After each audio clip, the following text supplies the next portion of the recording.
నమస్కారం అండి. నా పేరు మోహన్ రావు. నేను మియాపూర్ వన్ డిపో మేనేజర్ను. మియాపూర్ వన్ డిపోలో అన్ని స్లీపర్ కోచ్లు, హై అండ్ వెహికల్స్ అన్ని ఆర్టీసీ ద్వారా ఆపరేట్ చేస్తున్నాము. స్లీపర్ కోచ్ల విషయానికి వచ్చి ఫైర్ సేఫ్టీ విషయానికి వచ్చేసరికి ఒకటి ఎఫ్డిఏ సిస్టమ్ అంటే ఫైర్ డిటెక్షన్ అలారం సిస్టమ్ అని ఒకటి, FDSS fire detection suppress system అని 2 సిస్టమ్స్ ఉన్నాయి. ఈ స్లీపర్ కోచ్ లో ఎఫ్డిఎస్ఎస్ సిస్టమ్ ఉంది. ఇంజన్ ప్రాంతం లోపల 150 డిగ్రీల టెంపరేచర్ దాటినట్టయితే ఆటోమేటిక్ గా ఏమైనా ప్రమాదం జరుగుతున్నదని సెన్స్ చేసి హీట్ సెన్సింగ్ కేబుల్ ఉంటుంది. ఆ కేబుల్ బర్న్ అయిపోయిన వెంటనే అక్కడ కంట్రోల్ ప్యాన్ లో సిగ్నల్ వెళ్ళి ఆటోమేటిక్ గా ఫైర్ ఎక్స్టింగ్విషర్స్ యాక్టివేట్ అయిపోయి ఇంజన్ చుట్టూతో ఒక 10 జెట్స్ ఇవ్వడం జరిగింది. ఆ 10 జెట్స్ ద్వారా ఫైర్ ఎక్స్టింగ్విషర్ పౌడర్ బయటకు వచ్చేసి అక్కడ హీట్ వెంటనే ఫైర్ ను సప్రెస్ చేయడం జరుగుతుంది. ఆటోమేటిక్ గా అంటే డ్రైవర్ ఇంటెన్షన్ లేకుండా జరుగుతుంది. అలాగే డ్రైవర్ చేయడానికి కూడా ఒకటి మాన్యువల్ సిలిండర్ ఇవ్వడం జరిగింది.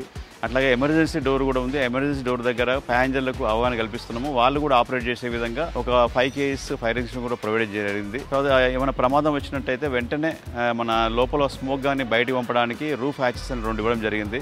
వాటి ద్వారా అవి ఓపెన్ చేస్తుంటే వెంటనే స్మోక్ బయటకు వెళ్ళిపోతుంది. అలారం కూడా దాంతోపాటు ఆటోమేటిక్గా అలారం రావు జరుగుతుంది. డ్రైవర్ కూడా అలారం ఇచ్చి అలర్ట్ చేసే వ్యవస్థ ఉంది. అయితే ప్యాసింజర్ అందరినీ కూడా వీలైనంత తొందరగా బస్సులోంచి బయటికి తీసుకొచ్చే విధంగా మా డ్రైవర్లకు శిక్షణ ఇస్తున్నాము. ప్యాసింజర్ డోర్ కూడా డ్రైవర్ ఓపెన్ చేయగలుగుతాడు. తర్వాత దిగుతున్న ప్యాసింజర్ ఫుట్ బోర్డ్ దగ్గర పైన లోపల వైపు నుంచి కూడా ఒక బటన్ ప్రెస్ చేస్తే డోర్ ఓపెన్ అవుతుంది. తర్వాత ఈయన ఎమర్జెన్సీ లోపల ప్రతి బెర్త్కు ఒక హ్యామర్ ఇవ్వడం జరిగింది. డైమండ్ ప్యాంట్ హ్యామర్ తీసుకొని కొట్టిన వెంటనే అద్దం పలుకుతుంది. ఆ విధంగా వీలైనంత తొందరగా ప్యాసింజర్లను బయట తీసుకొచ్చే విధంగా ఈ బస్సులో ఏర్పాటు చేయడం జరిగింది. ప్రయాణికుల వద్ద నుంచి ఇన్ఫ్లేమబుల్స్, పేలుడు పదార్థాలు కానీ, తర్వాత నిషేధిత వస్తువులు కానీ, డ్రగ్స్ కానీ అలాంటివి ఆర్టీసీ బస్సులో అలో చేయము.